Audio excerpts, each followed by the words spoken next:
భండన భీముడార్తజన బాంధవుడు ఉజ్వల బాణతోణ కోదండ కళా ప్రచండ భుజతాండవ కీర్తికి రామమూర్తికి రెండవ సాటి దైవమిక లేడనుచున్ గడగట్టి భేరిగా డాండ నినదంబుల జాండము నిండ మత్త వేదండము నెక్కి చాటెదను దాశరథి కరుణాపయోనిధి.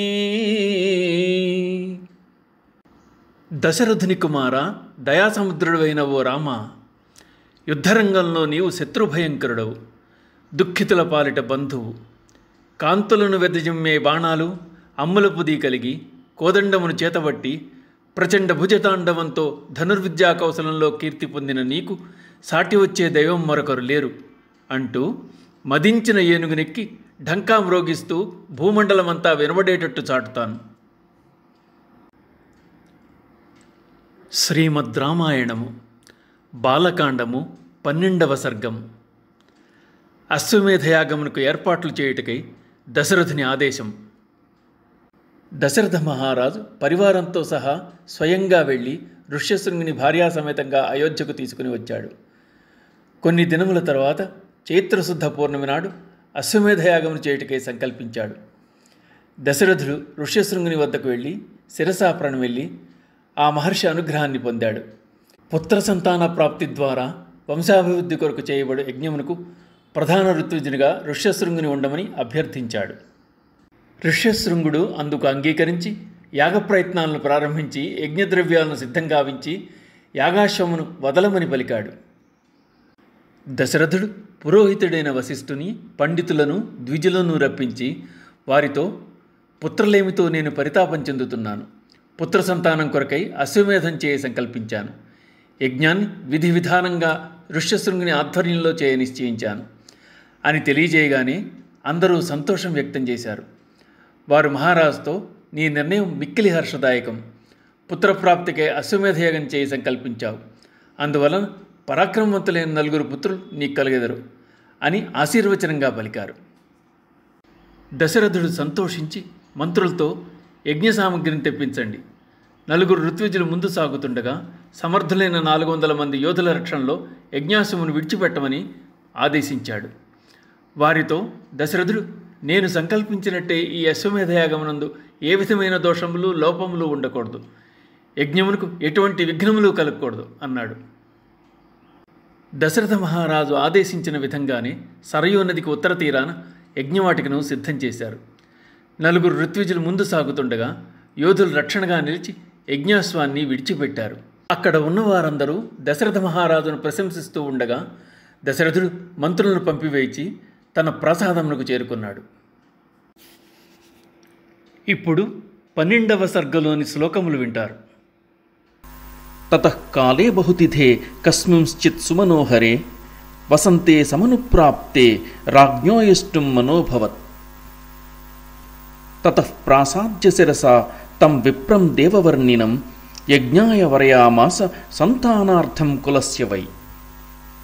తథేతి చ స రాజానాం ఉవాచ చ సుసత్కృతః సంభారాః సంభ్రియంతాం తే తురగశ్చ విముచ్యతాం.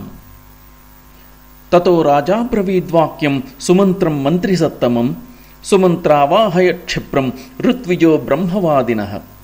సుయజ్ఞం వామదేవం చ జాబాలిం అథ కాశ్యపం పురోహితం వసిష్ఠం చ ఏ చాన్యే ద్విజసత్తమాః. తతః సుమంత్రస్త్వరితం గత్వా త్వరిత విక్రమః సమానయత్ సతాన్ విప్రాన్ సమస్తాన్ వేదపారగాన్. తాన్ పూజయిత్వా ధర్మాత్మా రాజా దశరథస్తదా ధర్మార్థసహితం యుక్తం శ్లష్ణం వచనమబ్రవీత్. మమ లాలప్యమానస్య పుత్రార్థం నాస్తి వై సుఖం తదర్థం హయమేధేన యక్షామీతి మతిర్మమ. తదహం యష్టుమిచ్ఛామి శాస్త్రదృష్టేన కర్మణా ఋషిపిత్ర ప్రభావేన కామాన్ ప్రాప్స్యామి చాప్యహం. తతః సాధ్వితి తద్వాక్యం బ్రాహ్మణాః ప్రత్యపూజయన్ వసిష్ఠ ప్రముఖాః సర్వే పార్థివస్య ముఖాచ్యుతం. ఋష్యశృంగపురోగాశ్చ ప్రత్యూచుః నృపతిం తదా సంభారాః సంభ్రియంతాం తే తురగశ్చ విముచ్యతాం.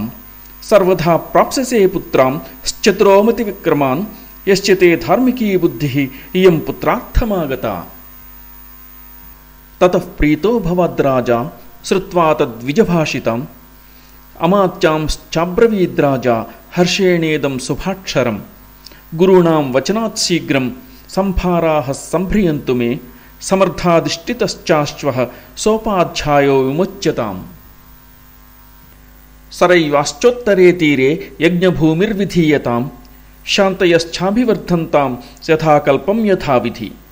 శక్యః ప్రాప్తుం అయం యజ్ఞః సర్వేణాపి మహీక్షితా నాపరాధో భవేత్ కష్టో యద్యస్మిన్ క్రతు సత్తమే. ఛిద్రం హి మృగయంతేత్ర విద్వాంసో బ్రహ్మరక్షసాః నిహతస్య చ యజ్ఞస్య సజ్జః కర్తా వినశ్యతి. తద్యథావిధి పూర్వం మే క్రతురేష సమాప్యతే తథా విధానం క్రియతాం సమర్థాః కరణేష్విహ. తథేతి చ తతః సర్వే మంత్రిణః ప్రత్యపూజయన్ పార్థివేంద్రస్య తద్వాక్యం యథా జ్ఞప్తం అకుర్వత.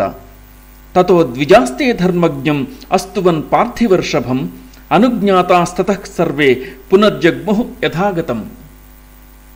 గతేష్వతద్విజాగ్ర్యేషు మంత్రిణస్థాన్నరాధిపః విసర్జయిత్వా స్వం వేష్మ ప్రవివేశ మహాద్యుతిః. ఇత్యార్షే శ్రీమద్ రామాయణే వాల్మీకీయే ఆదికావ్యే బాలకాండే 12వ సర్గః. వాల్మీకి మహర్షి విరచితమై ఆదికావ్యమైన శ్రీమద్ రామాయణమునందలి బాలకాండమునందు 12వ సర్గము సమాప్తము. శ్రీ సీతారామాభ్యాం నమః.